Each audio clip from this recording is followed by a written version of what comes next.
പുരാതന കേരളത്തിന്റെ രക്ഷയ്ക്കായി പരശുരാമൻ പ്രതിഷ്ഠിച്ച 4 അംബികാലയങ്ങളിലൊന്നാണ് പാലക്കാട് ജില്ലയിൽ സ്ഥിതി ചെയ്യുന്ന കല്ലേക്കുളങ്ങര ഹേമാംബിക ക്ഷേത്രം.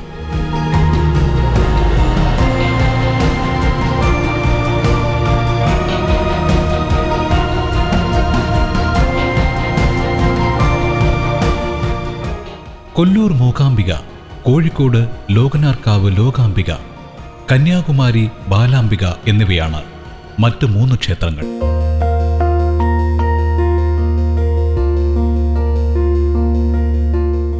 പാലക്കാട് ജില്ലയിലെ അകത്തേത്തറ ഗ്രാമത്തിലെ കല്ലേക്കുളങ്ങര എന്ന സ്ഥലത്താണ് ഈ ക്ഷേത്രം സ്ഥിതി ചെയ്യുന്നത്.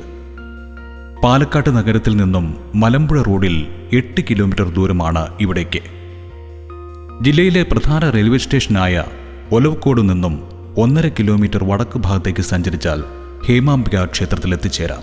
പാലക്കാട്, ഒലവക്കോട് എന്നിവയാണ് ഹേമാംബിക ക്ഷേത്രത്തിനടുത്തുള്ള ഏറ്റവും പ്രധാന റെയിൽവേ സ്റ്റേഷനുകൾ.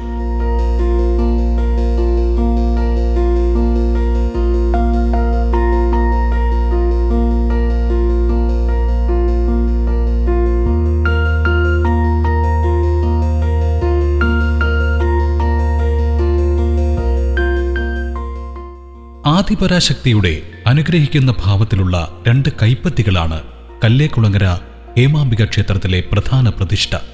ഭാരതത്തിൽ തന്നെ കൈപ്പത്തി പ്രധാന പ്രതിഷ്ഠയായി വരുന്ന ഏക ക്ഷേത്രം കല്ലേക്കുളങ്ങര ഹേമാംബിക ക്ഷേത്രമാണ്.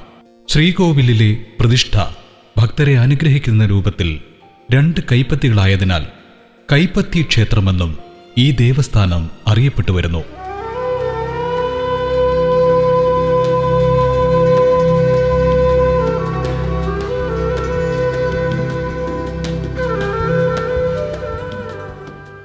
കല്ലേക്കുളങ്ങര ക്ഷേത്രത്തിലെ കൈപ്പത്തി വിഗ്രഹത്തിനു പിന്നിൽ പറഞ്ഞു കേൾക്കുന്ന ഒരു ഐതിഹ്യമുള്ളത് ഇപ്രകാരമാണ്. കല്ലേക്കുളങ്ങരയിലെ ഹേമാംബികാദേവിയുടെ മൂലസ്ഥാനം കരിമലയിലാണ്. കുറൂർ മനയിലെ നമ്പൂതിരി ദേവിയുടെ പ്രധാന ഉപാസകനായിരുന്നു. കാലം പോകവേ കുറൂർ നമ്പൂതിരിക്ക് പ്രായാധിക്യം മൂലം ദേവിയെ നിത്യവും പൂജിക്കാൻ മൂലസ്ഥാനത്തെത്താൻ സാധിക്കാതെ വന്നു. ഒരു ദിവസം അവസാന പൂജ കഴിഞ്ഞ് വീട്ടിലെത്തിയ കുറൂർ നമ്പൂതിരിക്ക് സ്വപ്നദർശനമുണ്ടായി.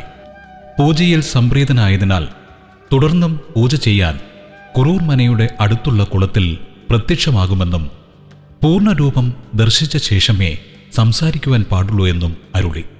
കുളത്തിൽ നിന്ന് ആദ്യം ദേവിയുടെ കരങ്ങളാണ് ഉയർന്നു വന്നത്. കണ്ടപാടെ അദ്ദേഹം അതാ കണ്ടു എന്നറിയാതെ പറഞ്ഞു. ഇതോടെ കൈകൾ മാത്രം ദർശനം നൽകി ദേവി അപ്രത്യക്ഷയായി. കൈകൾ കണ്ട മാത്രയിൽ സന്തോഷത്താൽ കുറൂർ നമ്പൂതിരി ദേവിയുടെ കൈകളിൽ പിടിച്ചു വലിച്ചു. അപ്പോഴേക്കും അത് ശിലയായി മാറിയിരുന്നു. അങ്ങനെ സ്വയംഭൂവായ ഈ 2 കരങ്ങൾ ഇവിടുത്തെ പ്രതിഷ്ഠയായി മാറി.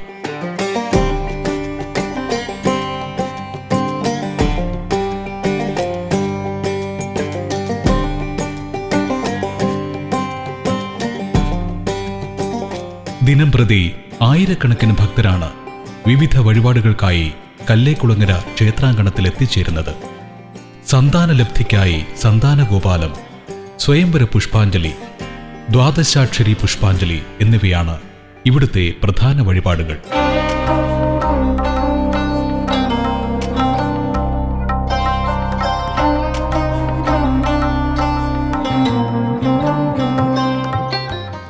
രോഗശാന്തിക്കായി ദേവീ മഹാത്മ്യത്തിലെ 11-ാം അധ്യായവും വിദ്യാപുരോഗതിക്കായി 4-ാം അധ്യായവും ഇവിടെ പാരായണം ചെയ്യുന്നത് അത്യുത്തമമാണെന്നാണ് വിശ്വാസം.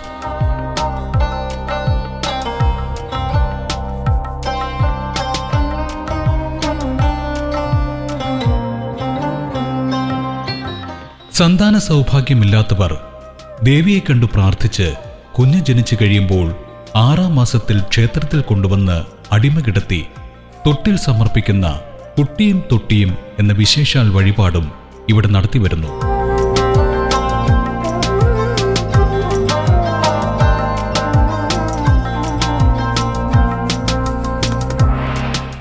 വ്യത്യസ്തമായ സങ്കല്പങ്ങളിലാണ് ഹേമാംബികാദേവി കല്ലേക്കുളങ്ങര കൈപ്പത്തി ക്ഷേത്രത്തിൽ പൂജിക്കപ്പെടുന്നത്. രാവിലെ മഹാസരസ്വതിയായും ഉച്ചയ്ക്ക് മഹാലക്ഷ്മിയായും വൈകിട്ട് മഹാകാളി സങ്കല്പത്തിലും ദേവി ഇവിടെ ആരാധിക്കപ്പെടുന്നു.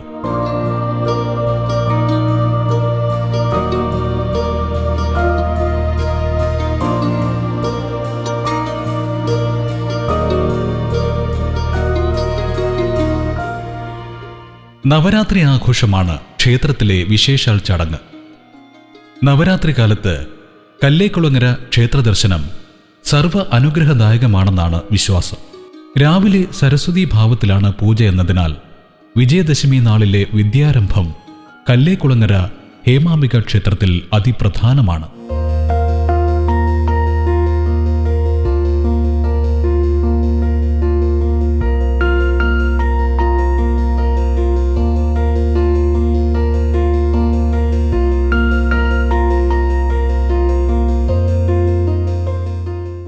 ദർശന സായുജ്യം തേടി തന്റെ സവിധത്തെങ്കിലെത്തുന്ന ഭക്തലക്ഷങ്ങൾക്ക് അഭയവും ആശ്രയവും അരുളി പരിലസിക്കുകയാണ് കല്ലേക്കുളങ്ങരയിൽ ഹേമാംബികാദേവി.